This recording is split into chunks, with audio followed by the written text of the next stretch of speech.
Hello everyone, welcome back to my channel kitchen of Jamuna. আশা রাখছি যে যেখানে আছেন সবাই খুব ভালো আছেন। আর আজকে তৈরি করে দেখাবো ইলিশ মাছের একটা ইউনিক রেসিপি। এই রেসিপিটা খেলে কিন্তু খুব ভালো লাগবে খেতে। আর আপনারা অবশ্যই ট্রাই করে আমাকে জানাবেন যে আপনাদের কেমন লাগলো রেসিপিটি। তো দেখতেই পাচ্ছেন কত সুন্দর হয়েছে ইয়াম্মি। আর ইলিশ মাছের রেসিপি কিন্তু বাঙালির প্রিয়। তো চলুন, এখানে আমি ফার্স্টে অনেকগুলো মাছ নিয়ে নিয়েছি। 8 পিস মাছ নিয়ে নিয়েছি আমি এখানে। ফার্স্টে লবণ হলুদ মাখিয়ে নেব ভালো করে। হলুদ দিয়ে দিলাম, এখন লবণ দিয়ে দিলাম এবং ভালোভাবে মাখিয়ে নেব।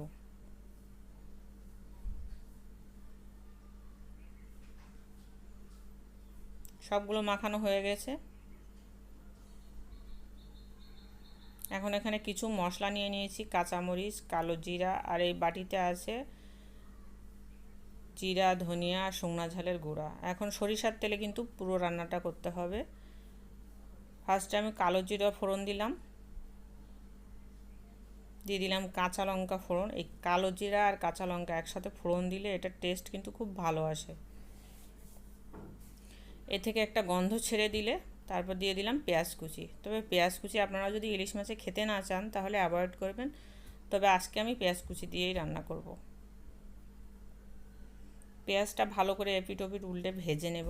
আর যেহেতু সরিষার তেল দিয়ে রান্না করছি তাই কিন্তু এই যে গেজা গেজা যে ভাবটা সেটা থেকে যায়। সয়াবিন তেল দিয়ে রাঁধলে সেক্ষেত্রে এই গেজাটা হয় না। ভেজে নিয়েছি, দেখতে পাচ্ছেন পেঁয়াজের কালার চেঞ্জ হয়ে গিয়েছে।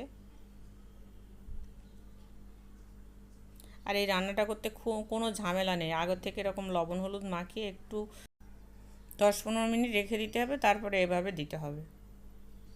এখন আমি ভালোভাবে বসিয়ে দিব। আপনারা একটা একটা করে চাইলেও সাজিয়ে দিতে পারেন, আবার সবগুলো একবারে ঢেলে এভাবে খুন্তি দিয়েও সুন্দর করে সাজিয়ে দিতে পারেন। আর এই সময় কিন্তু চুলার জাল মিডিয়ামের থেকে একটু কম থাকবে।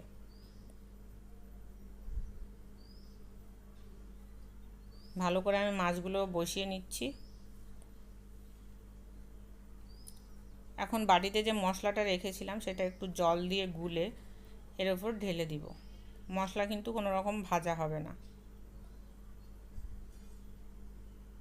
জিরা, ধনিয়া আর শুকনো ঝালের গুঁড়া, চাইলে আপনারা এর সাথে একটু সরিষা বাটাও ইউজ করতে পারেন। দিয়ে দিচ্ছি লবণ, স্বাদ অনুসারে লবণ আর ঝালটা দিবেন। তো এভাবে 2-3 মিনিট ভালো করে জাল করে নেবো। এখন একটা ঢাকনা দিয়ে আমি ঢেকে দেবো। আস্তে জালে এটা 2-3 মিনিট জাল করে নেব।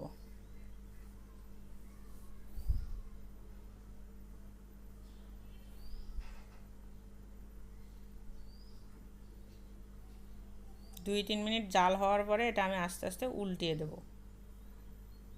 আস্তে করে নাড়া দিচ্ছি যাতে উপর নিচ ভেঙে না যায়।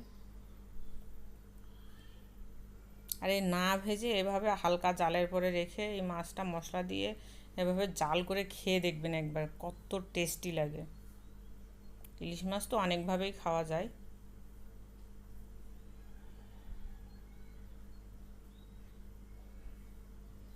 সব এপিট ওপিট উল্টে দিলাম। আবারও 2-3 মিনিট ভালো করে ঢাকনা দিয়ে ঢেকে রান্না করে নেব।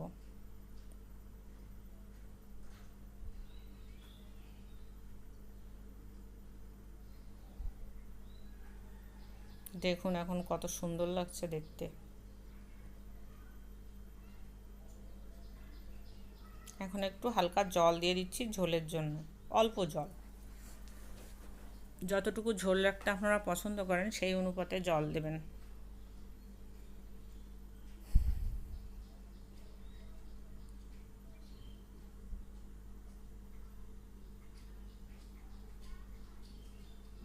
ফুটিয়ে নিচ্ছি ভালো করে।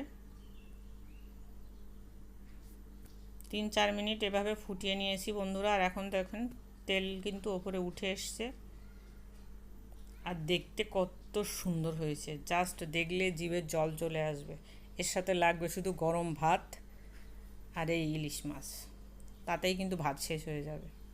তো এতক্ষণ ধৈর্য ধরে যারা আমার ভিডিওটি দেখলেন তাদের সবাইকে অসংখ্য ধন্যবাদ।